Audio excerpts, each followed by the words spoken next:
है, sitting arrangement हम लोग यहाँ से स्टार्ट करेंगे। और आज जो मैं स्टार्ट करने जा रहा हूँ ना बच्चों, बहुत ध्यान से मेरी बात समझना। सिटिंग अरेंजमेंट का सबसे पहला पार्ट आज मैं स्टार्ट करने जा रहा हूँ, जिसको हम बोलते हैं ranking and order based question. ठीक है, तो जैसा कि आप लोग देख पा रहे हो थंबनेल में, मैंने सारी चीज़ें मेंशन भी कर रखी है। तो हम लोग सिटिंग अरेंजमेंट का यहाँ से बिल्कुल बेसिक से स्टार्ट करेंगे बेटा, है ना। किस तरीके से क्वेश्चंस बनते हैं, क्या क्या चीज़ें होती हैं उसमें, कितने टाइप के क्वेश्चंस होते हैं, वो सारी चीज़ें वन बाय वन हम इजीली उसको डिस्कस करेंगे। बहरहाल बिना किसी समय की बर्बादी पे हम लोग क्वेश्चन को स्टार्ट करते हैं। तो हम लोग के सामने, जैसे मैं हर बार बोलता हूँ भाई, सबसे पहले स्क्रीनशॉट ले लो, बैठ के आराम से इस क्वेश्चन को सॉल्व करने की कोशिश करो। ठीक है, कोई भी ऐसा बैंक का एग्जाम नहीं है जिसमें प्री में ये क्वेश्चंस ना पूछे जाते हो भाई। ठीक है, स्क्रीनशॉट ले लिया होगा आप लोगों ने, तो अब इसको आराम से बैठ के सॉल्व करना। अब मेरा तरीका क्या है सॉल्व करने का, देखो सिटिंग अरेंजमेंट में वैरायटी बहुत सारी होती है भाई, है ना। तो हमें सबसे पहले क्या करना पड़ेगा, हमें टाइप्स ऑफ क्वेश्चंस को समझना पड़ेगा कि कौन से टाइप का वो क्वेश्चन है। जैसे अगर मान लो सर्कल पे आता तो उसमें मेंशन होता ना कि सर्कल में लोग बैठे हुए, स्क्वायर पे आता तो स्क्वायर में मेंशन होता कि स्क्वायर पे लोग बैठे हैं, फ्लोर पे क्वेश्चन आता तो फ्लोर पे मेंशन होता कि फ्लोर में लोग बैठे हैं, लाइन में मेंशन होता है, हेक्सागोनल टेबल है, ऑक्टागोनल टेबल है, तमाम तरीका सिटिंग अरेंजमेंट के क्वेश्चंस होते हैं।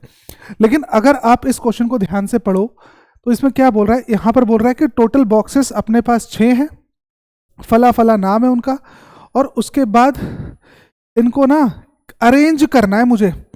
यहाँ पर सिटिंग अरेंजमेंट क्या है, यहाँ पर ना तो फ्लोर है, ना स्क्वायर है, ना टेबल है ना। यहाँ पर क्या चीज़ है, यहाँ पर क्वांटिटीज़ हैं।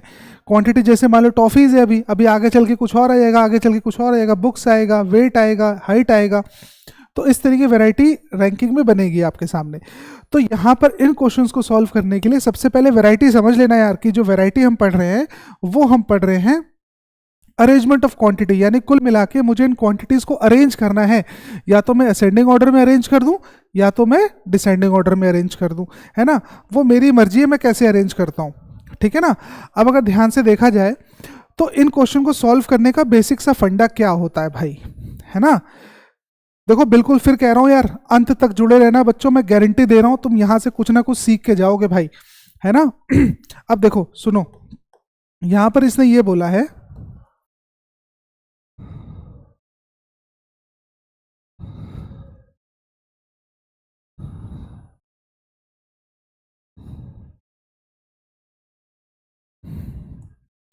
इसने बोला है कि टोटल मेरे पास कितने बॉक्स हैं, टोटल मेरे पास जो हैं वो 6 बॉक्स हैं। अब जब कभी भी मैं अरेंजमेंट ऑफ क्वांटिटी को अरेंज करने की कोशिश करूंगा, जब भी मैं कभी क्वांटिटीज को अरेंज करूंगा, तो एक बात सुनो, इसमें हमेशा ज़्यादा कम कुछ इस तरीके से लाइनें मेंशन होती हैं, है ना। तो मान लो सपोज मैंने बोला कि मेरे पास अभी 6 बंदे हैं और उनको मुझे अरेंज करना है ना, तो मैं एक काम करूंगा, मैं यहां समझाता हूं तुम लोगों को।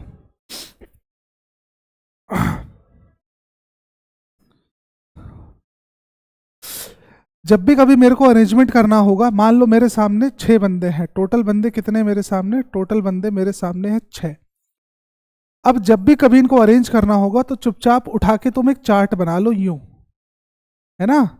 6 बंदे हैं, 6 बंदों का मैंने चार्ट बना लिया, 5 होंगे तो 5 का बना लूंगा, 7 होंगे तो 7 का बना लूंगा, उससे कोई फर्क नहीं पड़ने वाला है। और इस तरीके से इसको डिवीजन कर दो भाई, है ना।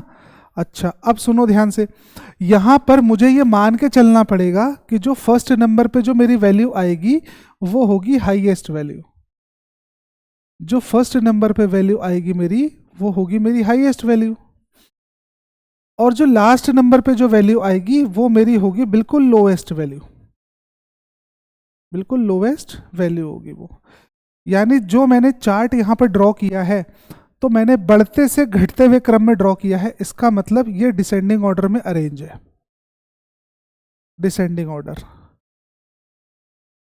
ठीक है, डिसेंडिंग ऑर्डर में अरेंज है, सबसे बड़ा, उससे छोटा, उससे छोटा, उससे छोटा, उससे छोटा और सबसे छोटा। अब यहां पर ये बताओ, ये तो हो गया फर्स्ट हैवीएस्ट, ये तो फर्स्ट हैवीएस्ट हो गया, इसको हम बोलेंगे सेकंड हैवीएस्ट, ये थर्ड हैवीएस्ट हो गया है, इसको हम बोलेंगे लोवेस्ट, इसको हम बोलेंगे सेकंड लोवेस्ट, इसको हम बोलेंगे थर्ड लोवेस्ट, इस तरीके से टर्मिनोलॉजी यूज होगी।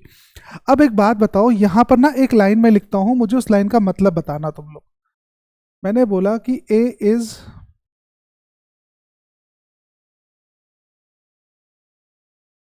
हैवियर देन बी, एक लाइन ये लिखी है और एक लाइन इसके साथ में और लिख रहा हूं, A is heavier then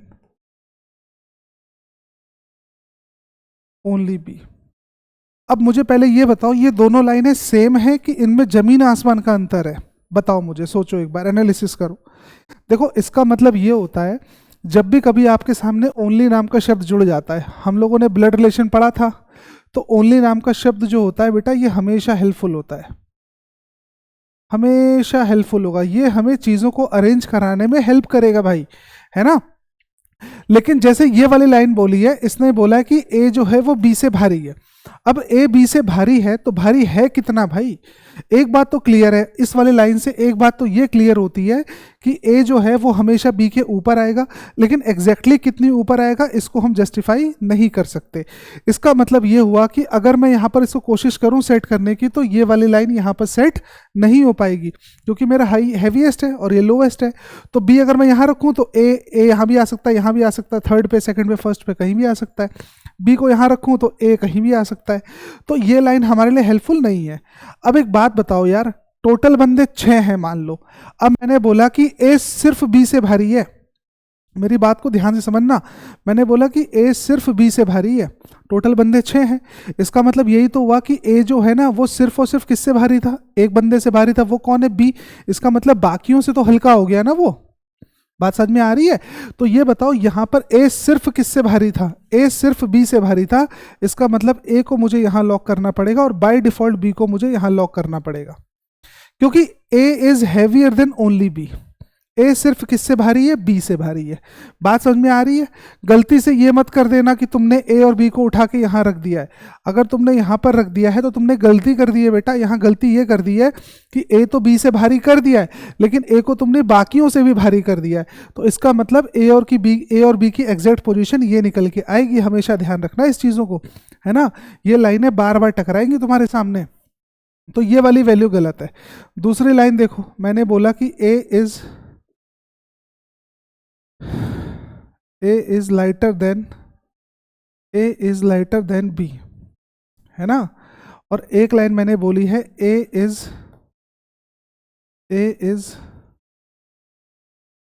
lighter than only B।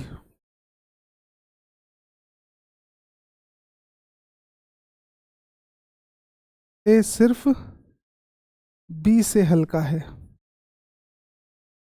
ए सिर्फ बी से हल्का है। इसका मतलब तो ये हो गया, इसका मतलब है ए बी से हल्का है, ए बी से हल्का है। अब एक बात बताओ मुझे यार, फिर से वही बात है, यहाँ पर अगर ध्यान से देखा जाए तो यहाँ बोला था ए किससे हल्का है? ए बी से हल्का है। इसका मतलब ये हुआ कि बी कहीं भी सेट करूँ मैं, ए उसके नीचे सेट होगा, लेकिन कितने नीचे सेट होगा ये मैं जस्टिफाई नहीं कर सकता हूँ। मेरी बात समझ में आ रही है? लेकिन जब मैंने बोला कि ए सिर्फ बी से हल्का है, तो इसका मतलब एक रिजल्ट और सामने आता है। इसका रिजल्ट ये सामने आता है कि ए अगर बी से हल्का है तो बाकियों से भारी है। भाई 4 बंदे हैं, मेरी बात समझो, 4 बंदे। मैंने बोला ए सिर्फ बी से हल्का है, ए सिर्फ बी से हल्का है। इसका मतलब ए सिर्फ बी से हल्का था तो इन दोनों से तो भारी हो ही जाएगा ना वो ऑटोमेटिक। बात समझ में आ रहा है? तो यहाँ पर ए सिर्फ किससे हल्का था? ए सिर्फ बी से हल्का था। तो इसका मतलब अगर मुझे यहाँ पर सेट करना पड़ेगा तो ए को यहाँ सेट करना पड़ेगा, बी को यहाँ सेट करना पड़ेगा। ए सिर्फ बी से हल्का है तो इसका मतलब कि बाकियों से तो भारी हो चुका है वो, और बी को बाय डिफ़ॉल्ट सबसे ज़्यादा भारी होना पड़ेगा, है ना। तो आई होप कि आपको इतनी बातें क्लियर हो चुकी हैं। अगर नहीं समझ में आ रही है बेटा तो इसको रिवाइंड करो, फिर से चेक करो, ठीक है, क्योंकि भर भर के ये कंसेप्ट आपके सामने आने वाला है। बहुत सारे तरीके होते हैं सॉल्व करने के, मैंने बिल्कुल बेसिक तरीके से क्वेश्चन करा रहा हूँ, क्योंकि जीत हमेशा बेसिक की होती है, मेरा मानना तो ये है बेटा, है ना। आगे चलो, अब एक काम करते हैं, हम इस क्वेश्चन को देखते हैं और इस क्वेश्चन को सॉल्व करने की कोशिश करते हैं। अब देखो इसमें क्या बोल रहा है, इसमें बोल रहा है टोटल बंदे 6 हैं। तो मैंने एक काम किया, 1 2 3 4 5 6, इस तरीके से मैंने इनका अरेंजमेंट कर लिया, है ना। इनइक्वालिटी का कंसेप्ट भी यहाँ पर यूज करेंगे हम लोग। अगर वीडियो मेरी नहीं देखी है, रीजनिंग प्लेलिस्ट में सर्च करो, आपको इनइक्वालिटीज का इंट्रोडक्शन पार्ट जो है उसको जरूर देख लेना बेटा, है ना। आगे चलो, यहाँ पर ये बोल रहा है आगे कि x has more toffees than only 2 boxes, यानी x के पास सिर्फ दो बक्सों से ज्यादा टॉफीज है। x के पास सिर्फ 2 से ज्यादा टॉफीज है, इसका मतलब x की वैल्यू लॉक हो गई। अब वो 2 बॉक्सेस कौन है मुझे अभी नहीं पता है। फिर आगे चलते हैं, इसने बोला u has more toffees than y। अब सुनो ध्यान से, u has more toffees than y but less toffees than z। इसका मतलब u के पास y से तो ज्यादा है लेकिन z से कम है, तो इसका मतलब कि z के पास u से ज्यादा होगा बाय डिफॉल्ट। फिर इसने बोला अच्छा इसको उठा के गलती से ऐसे सेट मत कर देना, ZUY ऐसे सेट मत कर देना इसको, वरना फिर रायता फैल जाएगा तुम लोगों का। यहाँ पर ओनली नाम का शब्द थोड़ी ना है, इसमें सिर्फ ये मेंशन है कि Z U से ज़्यादा है और U किससे ज़्यादा है, U Y से ज़्यादा है। जस्ट वाला लाइन थोड़ी ना मेंशन है, तो इसका मतलब यहाँ पर अरेंजमेंट अभी मैं इसको नहीं कर सकता। फिर आगे चलो, इसने बोला कि U के पास more toffees than W, U के पास more toffees than W but less toffees than V। U के पास W से ज्यादा है लेकिन V से कम है ना। फिर आगे देखो क्या बोल रहा है, ये बोल रहा है Y is not the box which has the lowest number of toffees, यानी Y के पास लोएस्ट नंबर ऑफ टॉफीज नहीं है, इसका मतलब Y मेरा 6 पे लॉक नहीं हो सकता। फिर इसने बोला V doesn't have odd number of toffees, V के पास ऑड टॉफीज नहीं है, ऑड टॉफीज नहीं है इसके पास, ठीक है ना, और टॉफी नहीं है, लिख के क्रॉस कर दे रहा हूं। The box which has second highest number of toffees has 35 toffees. वो बॉक्स जो सेकंड हाईएस्ट तो यही है ना, फर्स्ट तो ये था, सेकंड ये हो गया, तो इसके पास कितने टॉफीज है, इसके पास है 35 टॉफीज। बात समझ में आ रही है। अब सुनो, देखो जब भी हम कभी भी सिटिंग अरेंजमेंट, एक क्वेश्चन में अच्छे से एक्सप्लेन कर रहा हूं ताकि अगले क्वेश्चन को कैरी फॉरवर्ड करने में आपको आसानी पड़े। अब मेरी बात सुनो यार, जब भी कभी ना सिटिंग अरेंजमेंट का क्वेश्चन आएगा तो पहली बात तो अभी तुम्हारे सामने इसकी लेंथ छोटी है, आगे चल के थोड़ी लेंथ और बड़ी हो जाएगी, तो हम क्वेश्चंस को बार बार नहीं पढ़ेंगे। हम कोशिश ये करेंगे कि जो डाटा लॉक हो रहा है उसको मैं लॉक कर दूं और जो डाटा लॉक नहीं हो पा रहा है उसको मैं साइड में लिख लूं। इससे होगा क्या, इस इंफॉर्मेशन को लिखने से सारी इंफॉर्मेशन एक तो मेरे सामने प्रेजेंट होती है, मुझे बार बार स्क्रीन की तरफ देखना नहीं पड़ेगा। भाई स्क्रीन पे एग्जाम होगा ना आपके, तो आप बार बार लिखोगे फिर देखोगे फिर लिखोगे फिर देखोगे, तो ये करना ही नहीं पड़ेगा। वन गो में सारी इंफॉर्मेशन लिख लो और फिर बाद में ये गया भाड़ में तुम्हारा, इससे कोई लेना देना नहीं है। लेकिन बशर्ते यहाँ पर जो बच्चा गलती करता है वो ये करता है, इंफॉर्मेशन लिखने में बहुत जल्दी मत मचाना, बहुत ही ध्यान से उसको इंफॉर्मेशन को लिखना, क्योंकि फिर आपको काम इसी पे करना है। अब सुनो क्या बोल रहा है, ये बताओ इस पूरे इक्वेशन में मेरे को सबसे ज्यादा इंफॉर्मेशन इंटरलिंक कौन सी चीज करा रही है। सिटिंग अरेंजमेंट का काम होता है सिर्फ इंटरलिंक कराना, तो मुझे ये बताओ इसमें कौन सी इंफॉर्मेशन सबसे ज्यादा लिंक करा रही है। तो ध्यान से देखो, तो यू लिंक करा रहा है। अब यू गिरी से गिरी हालत में 2 लोगों से बड़ा और यू गिरी से गिरी हालत में 2 लोगों से छोटा। अगर यू 2 लोगों से बड़ा है तो मेरा यू यहां नहीं आ सकता, क्योंकि इसके नीचे 2 लोग होने चाहिए भाई। यू यहां रखूंगा तो इसके नीचे 2 लोग होने चाहिए, नहीं आ पाएगा। अगर मैं u को यहां रखूं तो 2 लोग सेट हो सकते हैं, अच्छा ठीक है। क्या मेरा u यहां नहीं आ सकता, अगर मैंने u को यहां रखा तो u से गिरी हालत में z भी बड़ा है v भी बड़ा है, इसका मतलब 2 लोग बड़े भी होने चाहिए, तो u यहां नहीं आ सकता। यहां नहीं आ सकता तो यहां भी नहीं आ सकता u, क्योंकि 2 लोग बड़े भी होने चाहिए। तो इसका मतलब फर्स्ट सेकंड फिफ्थ और सिक्स पोजीशन को एलिमिनेट मारना पड़ रहा है और u को फिर यहां पर अरेंज करना पड़ रहा है। अब u के नीचे कौन कौन है, y और w, तो इसका मतलब वाई डब्ल्यू ऐसे ही तो अरेंज होगा, वाई और डब्ल्यू ऐसे ही तो अरेंज होंगे। अब देखो ना आगे इसमें गिवन है कि वाई छठे नंबर पे नहीं है, तो वाई छठे नंबर पे नहीं होगा तो वाई को काट दो, और यहाँ डब्ल्यू अरेंज हो गया तो यहाँ पर डब्ल्यू को काटो। तो वाई और डब्ल्यू का अरेंजमेंट हो गया कि नहीं अरेंजमेंट हो गया। अब लास्ट अरेंजमेंट बचा है कि वी के पास ऑड टॉफीज नहीं है। अब देखो यहाँ पर फिर एक गलती आपसे हो जाएगी, और टॉफीज नहीं है, हमने यहाँ पर और टॉफीज नहीं है, इसका मतलब इसको ये मत कर देना कि 1 3 5 इस पे नहीं बैठा, ये बिल्कुल मतलब नहीं है इसका। ये तो पोजीशन है ना, 1 2 3 1 3 5 ये पोजीशन है, और बात किसकी हो रही है यहाँ पर, बात हो रही है टॉफीज की। तो इसका मतलब कि यू जो मेरा है वो सेकंड पर आ सकता था, लेकिन क्यों नहीं आएगा, क्योंकि यहाँ पर ऑड टॉफीज प्रेजेंट हैं। तो इसका मतलब सॉरी, जो वी है मेरा सेकंड पे आ सकता था लेकिन नहीं आएगा क्योंकि यहाँ पर ऑड टॉफीज प्रेजेंट है। तो इसका मतलब कि वी को बाय डिफॉल्ट ऊपर जाना पड़ेगा और जेड को फिर नीचे आना पड़ेगा। तो इस तरीके से हमारा अरेंजमेंट बनके तैयार हो गया भाई, है ना। बात समझ में आ रही है कि नहीं। अब चलो आ जाओ इसके पहले क्वेश्चन पे। पहला क्वेश्चन क्या बोल रहा है, पहला क्वेश्चन बोल रहा है इफ द बॉक्स एक्स, अच्छा देखो इसमें एक चीज और है, हर क्वेश्चन पे लगा होगा इफ। इफ का मतलब है कि सिर्फ पर्टिकुलरली इसी क्वेश्चन पे ये वैल्यू काउंट करेगी, हर क्वेश्चन पे इस वैल्यू को कैरी फॉरवर्ड मत कर देना, है ना, वरना गलत हो जाएगा। इसने बोला है कि इफ बॉक्स एक्स है 27 टॉफीज, अगर बॉक्स एक्स के पास 27 टॉफीज है, एक्स के पास कितने टॉफीज है, एक्स के पास कितने टॉफीज है, 27 टॉफीज है। तो एक्स के पास 27 मान लेता हूं मैं, और ध्यान रखना 27 अब हर बार एप्लीकेबल नहीं होगा, सिर्फ पर्टिकुलरली उसी क्वेश्चन के लिए एप्लीकेबल है। तो अगर एक्स के पास 27 टॉफीज हैं तो क्वेश्चन ये पूछ रहा है what will be the possible number of toffees you have. तो यू के पास कितनी टॉफी हो सकती हैं, एक्स के पास 27 है और जेड के पास 35 है, तो यू के पास जो भी वैल्यू होगी वो 35 से कम और 27 से ज़्यादा होगी। तो 35 से कम और 27 से ज़्यादा, 35 से कम 27 से ज़्यादा, तो सी ऑप्शन को टिक मारना पड़ेगा यहाँ पर, 35 से कम 27 से ज़्यादा, है ना। आगे बोल रहा है if the box W has 5 toffees, if the box W has 5 toffees. अब डब्ल्यू के पास कितनी टॉफी मेंशन कर रहा है, ये डब्ल्यू के पास 5 टॉफीज मेंशन कर रहा है। तो फिर मैं कह रहा हूं यहां पर अब हर बात पे एक्स को 27 मान के मत चलना, गलत हो जाएगा। बॉक्स डब्ल्यू के पास 5 टॉफीज है और and box you has 5 times of box W, और बॉक्स यू के पास डब्ल्यू से 5 गुना है। तो बॉक्स यू के पास डब्ल्यू से 5 गुना है, इसका मतलब कि इसके पास 25 टॉफीज होंगी। तो क्वेश्चन क्या पूछ रहा है, अब क्वेश्चन क्या पूछ रहा था, क्वेश्चन ये पूछ रहा है then what will be the possible toffees does Y have. तो वाई के पास कितने टॉफीज हो सकती हैं, तो वाई के पास कितनी भी टॉफीज हो, वाई के पास कितनी भी टॉफीज हो, वो 5 से ज्यादा और 25 से कम, 5 से ज्यादा 25 से कम, 5 से ज्यादा 25 से कम।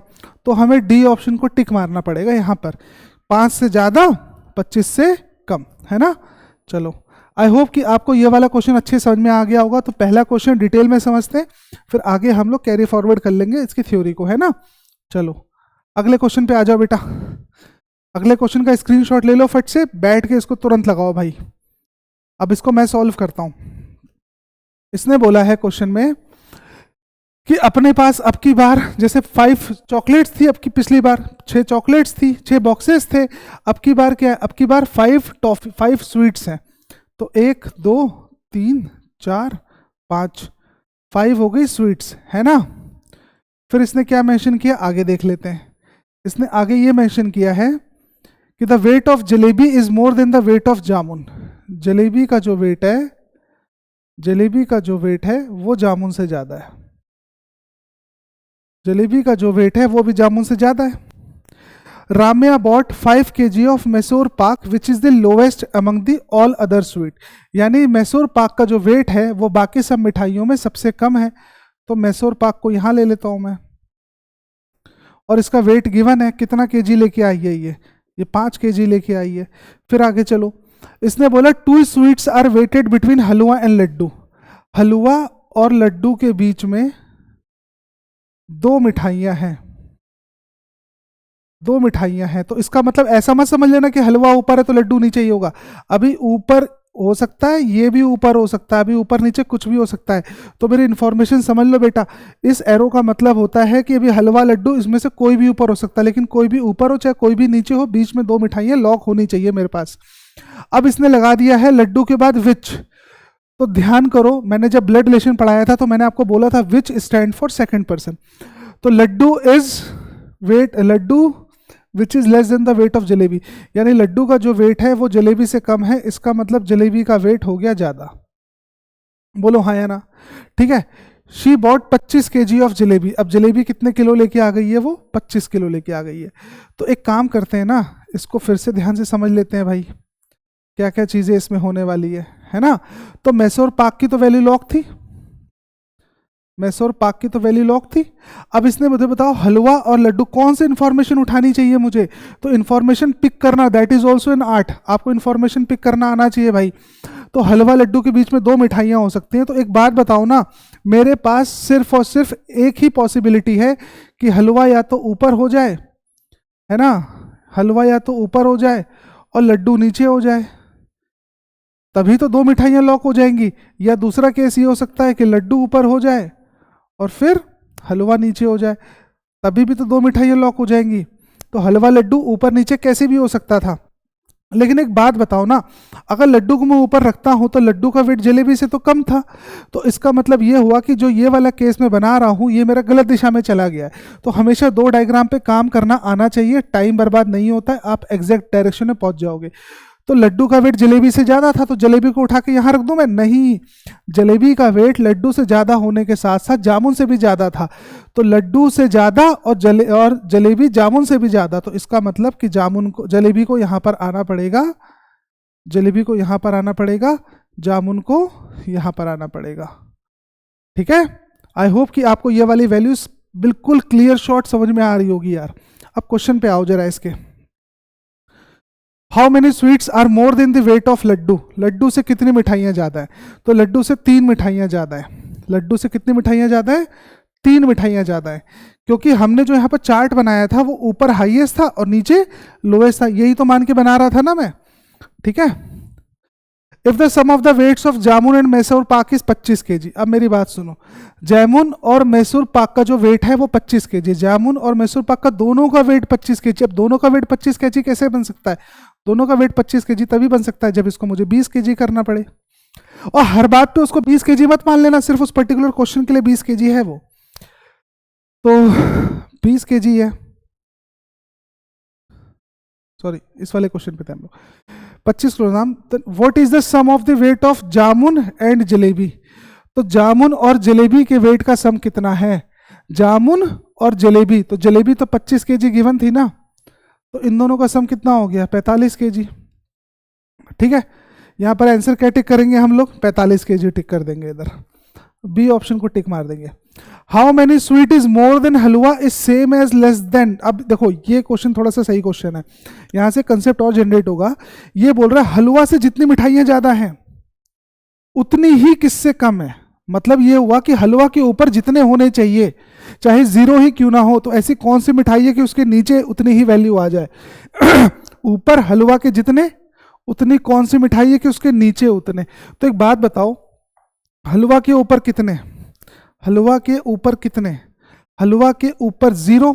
तो ऐसी कौन सी मिठाई है जिसके नीचे 0? तो मैसूर पाक मुझे दिख रहा है, तो इसका मतलब यहां पर मैं आंसर टिक कर दूंगा मैसूर पाक, ये वाली मिठाई। क्योंकि हलवा के ऊपर 0 थे तो मैसूर पाक के भी नीचे 0 हो गए, है ना। अगले क्वेश्चन पर आओ जरा। फिर से मैं कह रहा हूं स्क्रीनशॉट ले लो क्वेश्चन का आराम से, फिर बैठ के सॉल्व करो। थ्योरी तो मैं दे ही रहा हूं आप लोगों को, ठीक है। चलो इसको मैं सॉल्व करता हूं।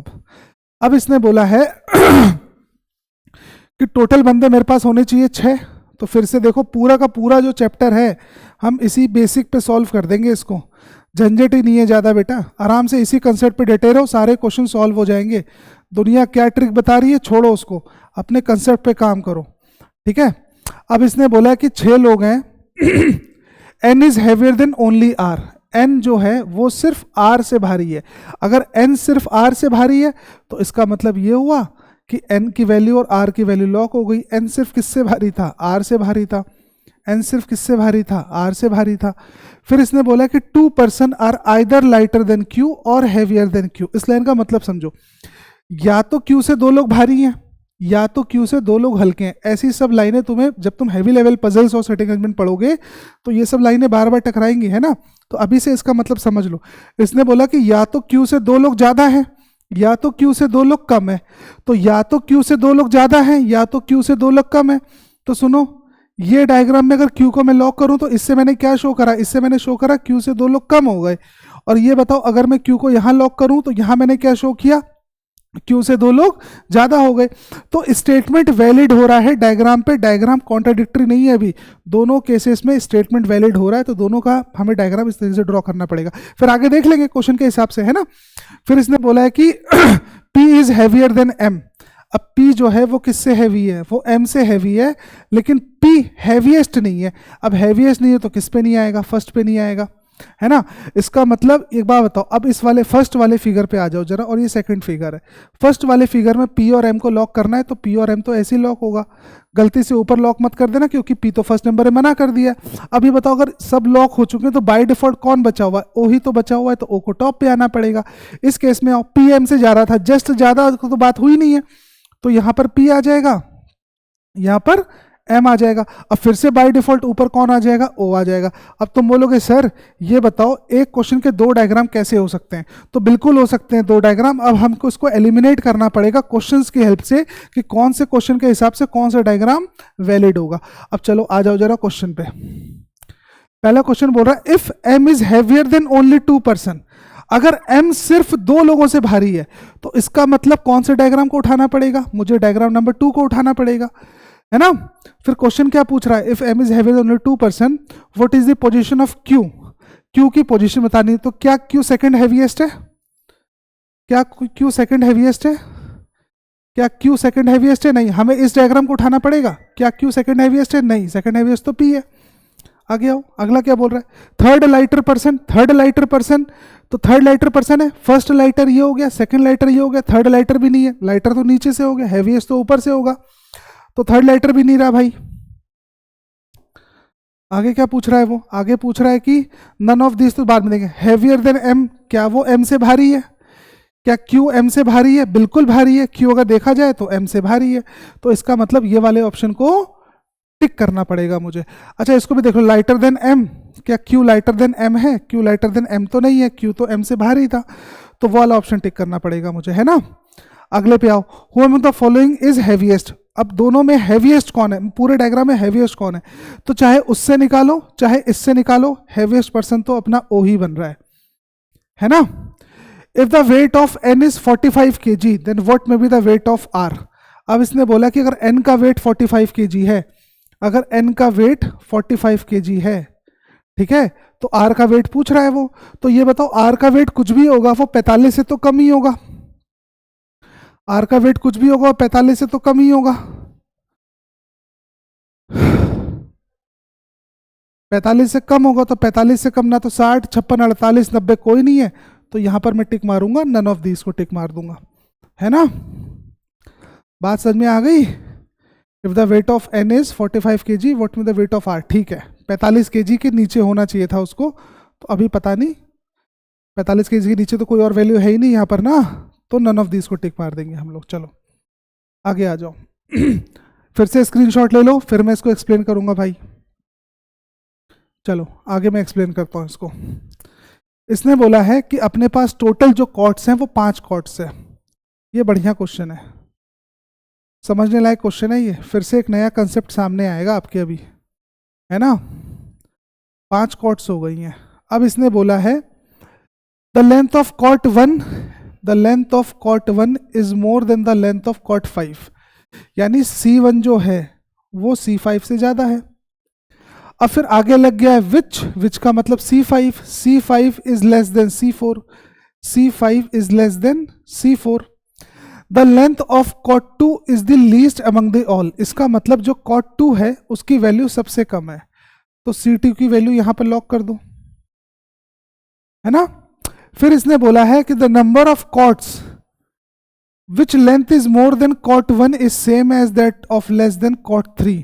आप समझो यार इसको, इसने बोला है कि कॉट 1 से जितने ज्यादा हैं उतने ही कॉट 3 से कम है, तो कॉट 1 से जितने ज्यादा हैं उतने ही किससे कम है, कॉट 3 से कम है।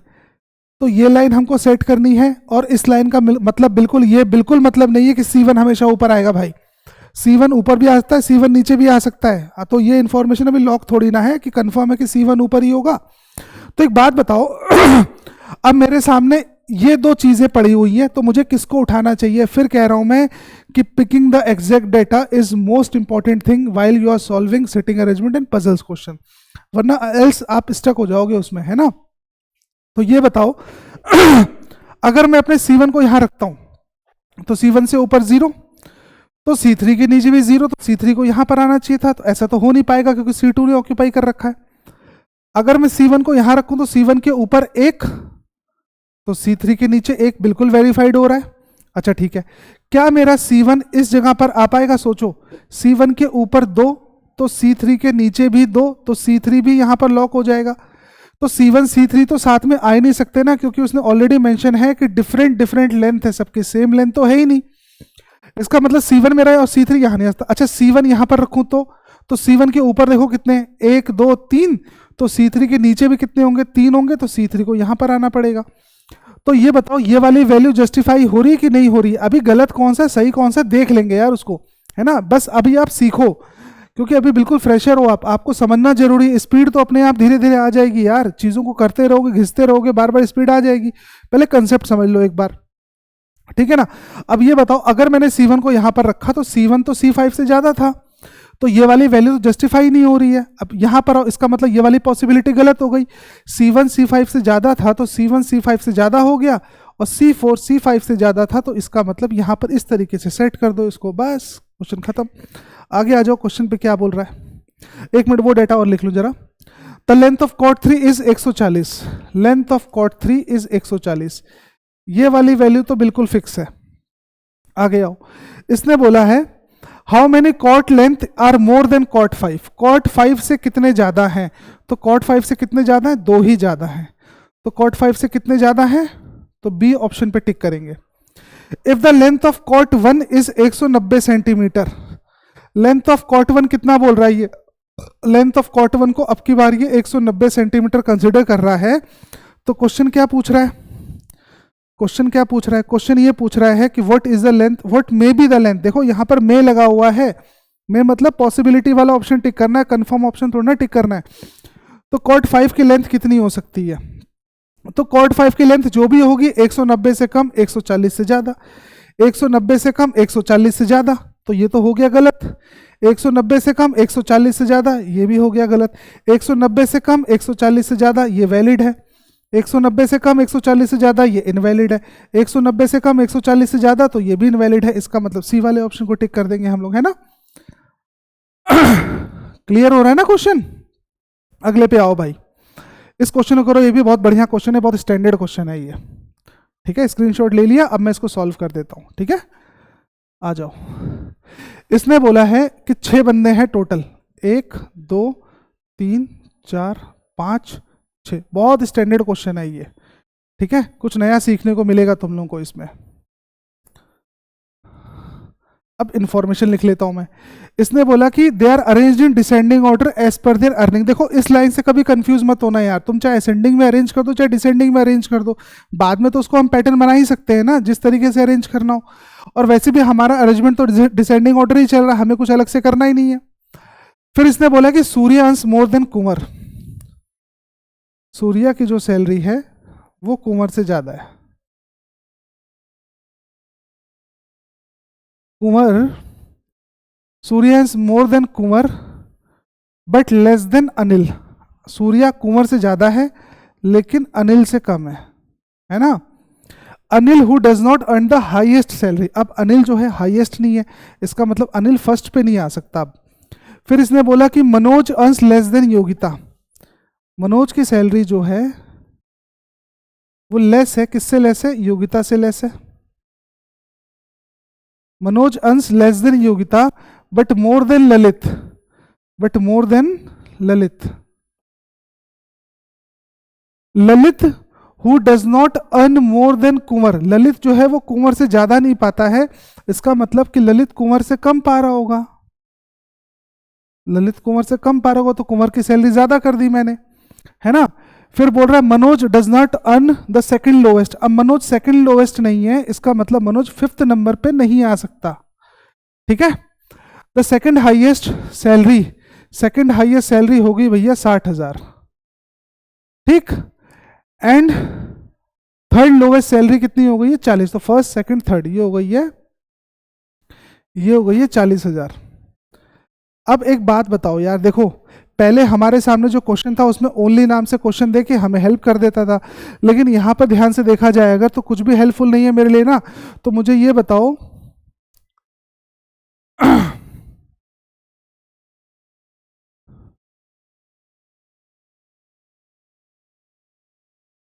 सूर्य इज मोर देन मनोज, ये लाइन छूट रही है। चलो अब मुझे ये बताओ, इतनी सारी इंफॉर्मेशन में फिर से वही बात है भैया, एग्जैक्ट इंफॉर्मेशन को पिक करना इज आर्ट, ठीक है। तो अगर मैं ध्यान से देखूं यहाँ पर तो मुझे सबसे ज्यादा इंफॉर्मेशन कैरी कर रहा है, इन दो इक्वेशन को कैरी करने के लिए सूर्या मनोज आपस में कंबाइन कर दूं अगर मैं, तो मेरा काम बन जाएगा, इक्वेशन रिलेट हो जाएगी। अब मुझे ये बताओ सबसे ज्यादा इसमें इंफॉर्मेशन अगर बात करें तो किसकी मिल रही है मुझे, ध्यान से देखो। अनिल कितने लोगों से बड़ा हो रहा है गिरी से गिरी हालत में, तो अनिल एक इससे बड़ा हो गया, दूसरा इससे बड़ा हो गया, तीसरा इससे बड़ा हो गया, और मनोज तो ललित से ही बड़ा था ना, तो 4 से बड़ा हो गया। इसका मतलब अनिल को गिरी से गिरी हालत में 4 लोगों से तो बड़ा होना ही है। तो 4 लोगों से बड़ा होना है तो 1 2 3 4 यहां पर मैं अनिल रख सकता हूं कि नहीं रख सकता? तुम बोलोगे सर ऊपर भी तो रख सकते थे, लेकिन ऊपर के लिए तो इसने ऑलरेडी मना कर दिया है भाई, तो अनिल ऊपर नहीं आ सकता। अब चलो अब बात करते हैं सूर्या की। अब सूर्या कितने लोगों से बड़ा है? 1 2 3, तो 1 2 3 यहां पर कौन लॉक होगा? यहां पर लॉक होगा सूर्या, ठीक है, यहां पर सूर्या को लॉक करो।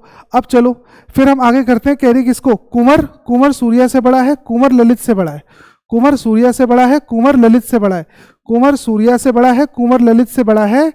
इसका मतलब एक बात बताओ यार मुझे, कुंवर सूर्या से बड़ा, सूर्या कुंवर से बड़ा है, सॉरी सूर्या कुंवर से बड़ा है, कुंवर ललित से बड़ा है, तो मनोज ललित से बड़ा है, मनोज को सूर्या के नीचे आना है। तो अगर मैंने मनोज को यहां रखा, मान लो 5 6 पे रखता हूं मैं, तो मनोज तो ललित से बड़ा था ना, तो यहां मनोज लॉक नहीं हो पाएगा। अगर मनोज को 5 पे रखता हूं मैं, तो मनोज को 5 पे तो मना कर दिया उसने, तो इसका मतलब कि मनोज को मेरे चौथे नंबर पे लॉक होना पड़ेगा, मनोज को चौथे नंबर पे लॉक होना पड़ेगा।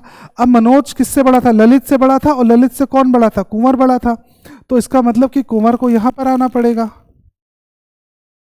कुंवर यहां पर आएगा, ललित यहां पर आएगा, और बाय डिफॉल्ट कौन बचा हुआ है? योगिता बची हुई है बाय डिफॉल्ट, योगिता को यहां सेट कर दो, ठीक है। देखो क्वेश्चन इजीली सेट हो गया कि नहीं सेट हो गया भाई, है ना। अब आ जाओ जरा इसके क्वेश्चंस पे आ जाओ। Who among the following person earns the highest salary? Highest salary कौन अर्न कर रहा है? तो हाईएस्ट सैलरी अपनी अर्न कर रही है योगिता, योगिता, ए ऑप्शन को टिक करूंगा मैं। If the difference between the salary of Lalit and Anil is 30,000, Lalit और अनिल की सैलरी का डिफरेंस जो है वो 30,000 है, ललित और अनिल की सैलरी का डिफरेंस 30,000 है, तो ये 60,000 है ना, इसको 90 मत पकड़ लेना, 30,000 का डिफरेंस बना दो, 90 को तो ज्यादा नहीं हो जाएगा, इसको तो कम होना है, तो इसका मतलब 30,000 का डिफरेंस है, इसका मतलब कि इसको 30,000 होना पड़ेगा, तभी तो इन दोनों का डिफरेंस 30,000 आएगा। तो क्वेश्चन क्या बोल रहा था? If the difference between salaries of Lalit and Anil is 30,000, then what will be the sum of the monthly salaries of Manoj and Lalit? तो मनोज और ललित के मंथली सैलरी का सम पूछ रहा है, तो मनोज और ललित के मंथली सैलरी का जो सम है वो हो गया 70,000, है ना। तो इसका मतलब 70,000 पे लॉक कर दूंगा भैया मैं अपने आंसर को, यहाँ पर बी ऑप्शन को। Who among the following person earn just less than Anil? just less than Anil बोल रहा है, just less than Anil, Anil से जस्ट नीचे कौन है? अनिल से जस्ट नीचे कौन है? अनिल से जस्ट नीचे है सूर्या, जस्ट नीचे बोला था उसने, तो जस्ट नीचे कौन है? सूर्या, है ना। तो सूर्या को टिक कर दूंगा मैं, सी ऑप्शन को टिक कर दूंगा मैं। आई होप आपको चीजें समझ में आ रही होंगी यार यहाँ पर, है ना। चलो और करते हैं क्वेश्चन को, थोड़ा सा एक क्वेश्चन को और करते हैं, इसको भी देख लो भाई, जल्दी से स्क्रीनशॉट ले लो, ले लिया। अब सॉल्व करते हैं इसको, ठीक है। अच्छा मुझे बनाना पड़ेगा इधर। इसने बोला कि total there are 5 steel rods, तो अपने पास कितनी रॉड्स हो चुकी हैं? 5 रॉड्स हो चुकी हैं, तो 1 2 3 4 5 5 रॉड्स हो चुकी हैं, और किस तरीके से अरेंजमेंट है इसको भी देख लेते हैं हम लोग, है ना।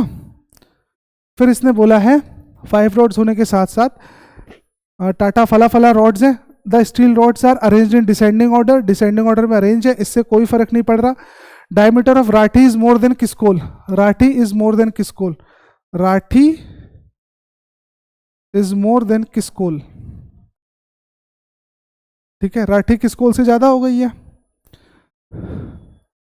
किसकोल। There are 2 steel rods between Kiskol and SAIL, Kiskol और सेल के बीच में कितनी रॉड्स है? किसकोल और सेल के बीच में कितनी रॉड्स हैं? 2 रॉड्स हैं। किसकोल और सेल के बीच में कितनी रॉड्स हैं? 2 रॉड्स हैं। ठीक है, अभी ऊपर नीचे कैसे भी तो हो सकता था, ये वाली वैल्यू ऊपर नीचे कैसे भी हो सकती है। फिर इसने क्या मेंशन है? Diameter of Tata rod is more than Jindal steel rod. Tata का जो है वो जिंदल से ज्यादा है। Tata is more than Jindal, Tata is more than Jindal. फिर क्या बोल रहा है भाई? Tata is more than Jindal. फिर क्या बोल रहा है? Jindal steel rod which diameter is more diameter than only SAIL. यानी जिंदल जो है ना वो सिर्फ सेल से ज्यादा है।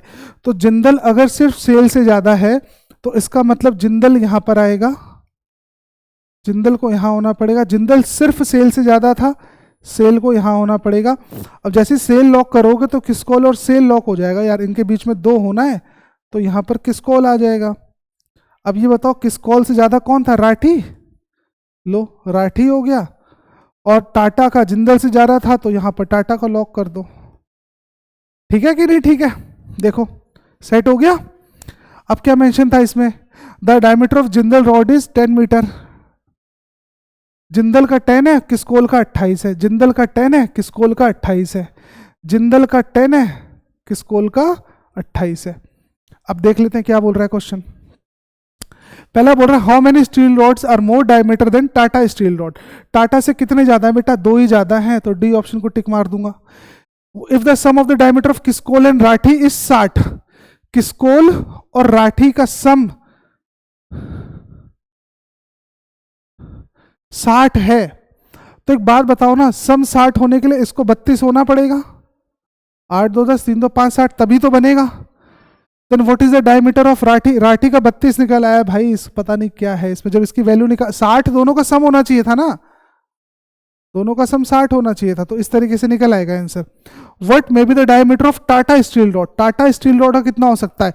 तो 10 से ज्यादा और 28 से कम, 10 से ज्यादा 28 से कम, 10 से ज्यादा 28 से कम, तो ए ऑप्शन को टिक मार देंगे हम लोग।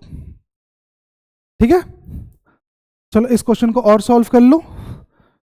फिर हमारा ये लास्ट क्वेश्चन रहेगा आज का, है ना, फिर अगली बार अगले लेक्चर में फिर कंप्लीट करेंगे। ठीक, चलो। फिर इसने बोला है कि क्या नाम है, there are 5 different racks.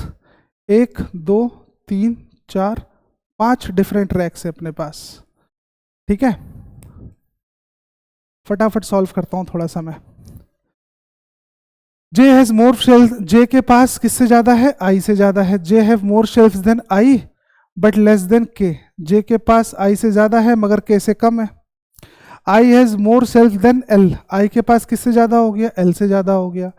2 racks are between J and H, J और एच के बीच में 2 रैक्स को रखना पड़ेगा मुझे।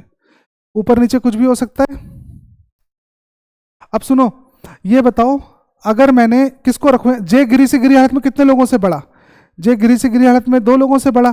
तो अगर मैंने जे को यहां रखा, मान लो जे को अगर मैं रखता हूं तो जे और एच के बीच में 2 रॉड्स होने चाहिए ना, सॉरी 2 रैक्स होने चाहिए ना। तो अगर मैं जे को यहां रखता हूं, मान लो मैंने जे को यहां पर रख दिया, लो तो ये बताओ जे और एच जस्टिफाई हो पाएगा? जस्टिफाई तो नहीं हो पाएगा, 2 का गैप चाहिए मुझे, कहां बन पाएगा भाई? इसका मतलब जे मेरा यहां नहीं बनेगा। तो एक काम करो ना, जे को अपने यहां लॉक कर दो। अब टॉप पर लॉक मत कर देना क्योंकि के जे से बड़ा था, तो जे यहां पर लॉक हो गया। जे और एच के बीच में कितने? 2। एच को यहां लॉक कर दो, के को यहां लॉक कर दो। के जे से बड़ा था, जे आई से बड़ा है, आई एल से बड़ा है, कहानी खत्म हो गई भाई, है ना। फिर इसने बोला है कि एल हैज 5 शेल्व्स, एल के पास 5 शेल्व है और जे के पास 12 शेल्व है ना। अब आ जाओ क्वेश्चन पे। क्वेश्चन क्या पूछ रहा है? क्वेश्चन ये पूछ रहा है कि how many racks have more shelf than I. I से कितनों के पास ज्यादा है? तो आई के पास, आई की से 2 लोग ज्यादा है, आई से 2 लोग ज्यादा हैं, आई से 2 लोग ज्यादा हैं। How many racks have more shelf than I? I से 2 लोग ज्यादा है बेटा। तो ये ऑप्शन मेरे हिसाब से कुछ गलत छाप दिया मैंने यहाँ पर, कुछ गलती है यहाँ पर, ठीक है ना। इसका जो एग्जैक्ट आंसर होगा वो होगा 2, क्योंकि क्वेश्चन क्या पूछ रहा है? How many racks have more shelf than I, I से कितने ज्यादा हैं। तो आई से कितने ज्यादा निकाले हमने अभी? आई से कितने ज्यादा निकाले? आई से हमने 2 ज्यादा निकाल दिए। चलो अगले क्वेश्चन पे आओ। अगला बोल रहा है if the sum of the shelves of K and rack J 27, K और जे का सम है वो 27 होना चाहिए। के और जे का सम कितना होना चाहिए? 27 होना चाहिए। के और जे का सम 27 होना चाहिए, इसका मतलब कि यहाँ पर 15 आएगा तभी तो 27 बनेगा। आ जाओ आगे, फिर क्या बोल रहा है क्वेश्चन। अब अगला बोल रहा है then how many shelves does K have. K पास कितने? तो के पास 15, कहानी खत्म। के पास 15, ये लो। हाउ मेनी शेल्व में एच हैव। अब एच के पास कितने शेल्व हो सकते हैं? तो एच के पास कितने शेल्व हो सकते हैं? एच के पास या देखो 5 से तो कम ही होना चाहिए, तो 5 से कम होना चाहिए, तो 4 पे टिक मार दे रहा हूं मैं। ठीक है, क्लियर है ना क्वेश्चन? चलो एक क्वेश्चन को और सॉल्व करते हैं भाई। 20 से 22 इसको भी सॉल्व करो, स्क्रीनशॉट ले लो, फिर मैं फट से सॉल्व करूं इसको। ठीक है, आ जाओ जरा। इसने बोल रहा है कि अपने पास टोटल 5 लैपटॉप्स हैं। 1 2 3 4 5 लैपटॉप्स हो गए। अब 5 लैपटॉप में इसने क्या मेंशन कर रखा है? 5 लैपटॉप में मेंशन है Acer is costlier than Dell. Acer जो है वो डेल से भारी है, बट चीपर देन एचपी, यानी एचपी से कम है तो एचपी भारी हो गया भाई इससे। फिर इसने बोला only 2 laptops are between Lenovo and Acer. Lenovo और एसर के बीच में 2 लैपटॉप्स को होना पड़ेगा। ठीक है, तो ऊपर नीचे कैसे भी हो सकता है, लेनोवो भी ऊपर हो सकता है, एसर भी ऊपर हो सकता है। Only 2 laptop are between Lenovo and Acer. Lenovo laptop is not the costliest. अब लेनोवो जो है वो कॉस्टलीस्ट नहीं है, इसका मतलब फर्स्ट पे तो आने से रहा वो। The price of Sony and HP laptops are 3500। देखो सोनी और एचपी इनका रेट कितना गिवन है देख लो एक बार। सोनी का रेट है 35,000 और एचपी का रेट है 50,000। इसका मतलब कि एचपी जो है ना, एचपी जो है वो सोनी से भी ज्यादा हो गया ज्यादा। अब एक बात बताओ ना मुझे, एक काम करो, अब यहाँ पर तुम्हें सबसे ज्यादा इंफॉर्मेशन किससे मिल रही है? एचपी से। एचपी इससे भी बड़ा है और इन सब से भी बड़ा है, तो एक बात बताओ, एचपी को गिरी से गिरिहाट में कितने लोगों से बड़ा होना पड़ेगा? 1 2 3 होना पड़ेगा कि नहीं? तो 1 2 3 मान लो अगर तुमने एचपी को यहां रखा, मान लो एचपी यहां रखोगे तो एसर यहां आएगा, और एसर आएगा तो एसर और लेनोवो के बीच में 2 लैपटॉप होने चाहिए, जस्टिफाइड नहीं हो पाएगा। इसका मतलब यह हुआ कि एचपी मेरा यहां नहीं आएगा, एचपी मेरा आएगा टॉप पे। ठीक है, और एचपी टॉप पे मैंने रखा तो एसर को यहां रखना पड़ेगा, तभी तो ये लाइन जस्टिफाई होगी। एसर और लेनोवो के बीच में 2 लैपटॉप थे, तभी तो जस्टिफाई होगा। एसर और लेनोवो के बीच में 2 लैपटॉप थे। अब सुनो, इसने क्या बोला है? लेनोवो टॉप पे नहीं है तो लेनोवो आ गया। अब एसर जो है वो डेल से ज्यादा है, एसर जो है वो डेल से ज्यादा है, एसर जो है वो डेल से ज्यादा है।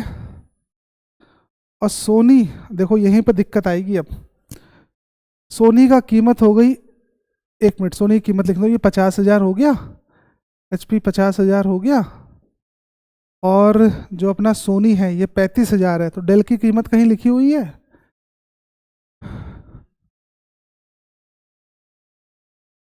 Sony laptop is not costlier than Dell, ये लाइन छूट रही है। Sony laptop is not costlier than del.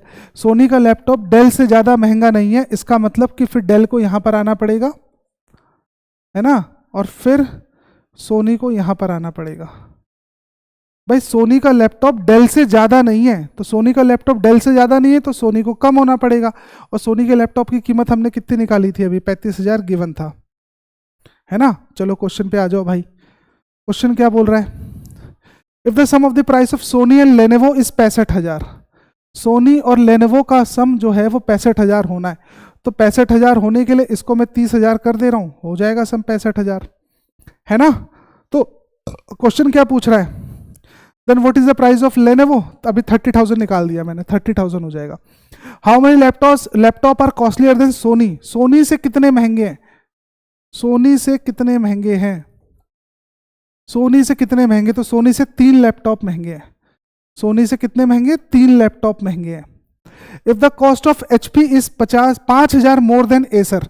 अब जो तुम्हारा एचपी है ना वो एसर से कितना ज्यादा है? 5,000 ज्यादा है, तो 5,000 ज्यादा है, इसका मतलब कि इसको 45,000 होना पड़ेगा, तभी तो सम उसका तभी तो डिफरेंस आएगा 5,000 का। 5,000 ज्यादा भी तो है वो, then what will be the cost of Dell. अब डेल का कॉस्ट पूछ रहा है, तो डेल तुम्हारा भैया 45,000 से कम 35,000 से ज्यादा, 45,000 से कम और 30 से ज्यादा, 45 से कम 35 से ज्यादा, 45 से कम 35 से ज्यादा, 45 से कम 35 से ज्यादा। तो अपना बी ऑप्शन को लॉक करना पड़ेगा, है ना। चलो अब मुझे लग रहा है कि लास्ट क्वेश्चन है, अब लास्ट क्वेश्चन है बस, ठीक है। आ जाओ जरा इस पे स्क्रीनशॉट ले लो, फिर मैं फट से सॉल्व करूं इसको। चलो आ जाओ। इसने बोला है क्वेश्चन को कि 6 पर्सन है, 1 2 3 4 5 6। फिर एक ये क्वेश्चन तुम्हें कुछ नया सिखा के जाएगा भाई, ये क्वेश्चन फिर एक नई सीख दे के जाएगा हमें। यहां पर देखना,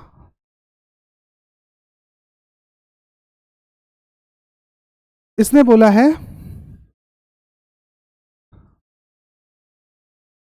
है कि more than 2 person are taller than E. More than 2 person are taller than E, इसका मतलब क्या हुआ भाई? More than 2 person are taller than E, इसका मतलब कि गिरी से गिरी हालत में 3 बंदे तो हो ही गए जो ई से बड़े हैं। बात समझ में आ रहा है? मोर देन 2 पर्सन बोला है, 2 पर्सन नहीं बोला है, मोर देन 2 बोला है। मोर देन 2 का मतलब गिरी से गिरी हालत में 3, तो गिरी से गिरी हालत में ई से कितने बड़े हैं? ई से बड़े हैं 3, तो ई यहां भी आ सकता था, ई यहां भी आ सकता था, ई यहां भी आ सकता था। अब तुम बोलोगे सर आपने 3 केस बनाया, बिल्कुल 3 केस बनाया मैंने, बात को तो समझो यार। मोर देन 2 बोला है ना, फिक्स वैल्यू थोड़ी ना बोला, 2 थोड़ी ना बोला उसने कि सिर्फ 2 लोग ज्यादा है, उसने बोला मोर देन 2, तो मोर देन 2 का मतलब मिनिमम वैल्यू 3, मैक्सिमम तो कितना भी हो सकता है। ये लाइन आपके सामने जब हैवी लेवल पजल्स पढ़ोगे तब सब लाइनें टकराएंगी भाई, ठीक है। D is only shorter than B, D सिर्फ किससे शॉर्टर है? डी सिर्फ बी से छोटा है, डी सिर्फ बी से छोटा है। उठा के यहां मत पैक कर देना उसको, डी सिर्फ बी से छोटा है, डी सिर्फ बी से छोटा है। आगे चलो, both A and F are shorter than C. अब जो है ना, both A and F are shorter than C, यानी सी ए से भी बड़ा है, सी एफ से भी बड़ा है, सी ए से भी बड़ा है, सी एफ से भी बड़ा है, सी ए से भी बड़ा है, सी एफ से भी बड़ा है। तो जाहिर सी बात है सी अगर ए से भी बड़ा है, सी एफ से बड़ा, तो अभी तो वैल्यू लॉक नहीं हो पाएगी। इसने बोला कि ए इज नॉट द शॉर्टेस्ट, तो ए शॉर्टेस्ट नहीं है, इसका मतलब ए छठे नंबर पे नहीं आ पाएगा। तो एक बात बताओ ना, सी ए से और एफ दोनों से बड़ा हो गया, तो सी अगर ए और एफ से बड़ा हो गया तो ये बताओ, अगर सी ए और एफ से बड़ा हो गया तो इस केस में मेरे सी को यहां आना पड़ेगा, आना पड़ेगा। अब सी ए से भी बड़ा था, एफ से भी बड़ा था, लेकिन ए सबसे छोटा नहीं था, तो इसका मतलब कि ए को यहां रख दो, काम बन जाएगा। सी ए और एफ से बड़ा हो गया, ठीक है कि नहीं। आगे चलो, आगे क्या बोल रहा है? सी जो है वो ए और एफ से बड़ा है, तो सी को यहां रख दो।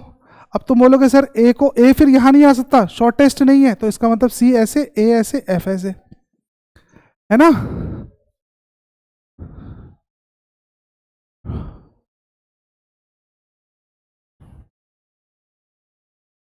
सी ए और एफ से तो बड़ा हो गया भैया, फिर कुछ छूट तो नहीं रहा। मोर देन 2% टॉलर देन ई,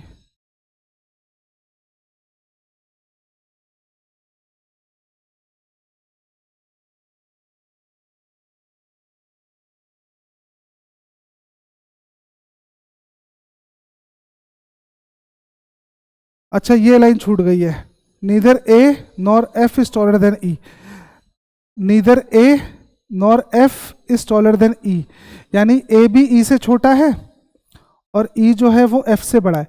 तो ये बताओ ना, इस केस में अगर मैं देखूं तो ई तो एफ से बड़ा हो गया और फिर ए भी बड़ा हो गया, इसका तो ये वाली वैल्यू तो एलिमिनेट हो चुकी है, समझ में आ रहा है। और फिर ये वाली वैल्यू भी एलिमिनेट हो जाएगी भाई, क्योंकि ई सबसे छोटा हो गया, इसका मतलब ये वाला डायग्राम अपना काम कर रहा है पूरी तरीके से।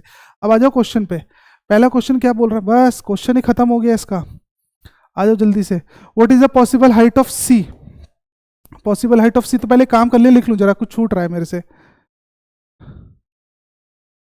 The height of the second tallest person is 168, height of the second tallest person is 168, ये हो गया 168, और फिर fourth tallest person is 152, fourth tallest person is 152, तो 1 2 3 4, ये हो गया 152 सेंटीमीटर। क्वेश्चन क्या बोल रहा है देख लेते हैं भाई क्वेश्चन को। अब इसने बोला what is the possible height of C, तो सी की हाइट जो है वो 168 से कम, 152 से ज्यादा, 168 से कम 168 से कम, 152 से ज्यादा, तो सी ऑप्शन की तरफ हम चले जाएंगे भाई। If the lowest height is 7 centimetre less than E's height, इसने क्या बोला है, जो लोवेस्ट वाला बंदा 7 सेंटीमीटर कम है ई की हाइट से, ई की हाइट से 7 सेंटीमीटर कम है, तो 60 सेंटीमीटर कम का मतलब क्या हो गया, 145, इतना ही बनेगा, 7 जोड़ दो 152 बन जाएगा भाई उसमें, है ना। तो क्वेश्चन क्या पूछ रहा है, then what is the height of F, F की हाइट 145 निकाल दी मैंने अभी, 145 ये निकल आएगा। What is the sum of the height of D and E, D और ई का सम कितना है, डी और ई का सम कितना है, डी और ई का सम कितना है, तो 152 और 168, 168 और 152 भैया इनको जोड़ दो, 8 9 10 6 5 11 12, 320, 320 इसका आंसर होना चाहिए फिर तो 320 डी ऑप्शन है। ठीक है, तो आज के लिए इतना ही रखते हैं बेटा। ठीक है, आई होप कि आपको चीज़ें समझ में आ गई होगी अच्छे से, है ना। फिर अगली बार फिर इसके जो रिमेनिंग 25 क्वेश्चन है फिर उसको मैं कैरी करूंगा, बहुत ध्यान से चीज़ों को करना और जुड़े रहना बिल्कुल लास्ट तक, ठीक है ना। Okay, thank you so much.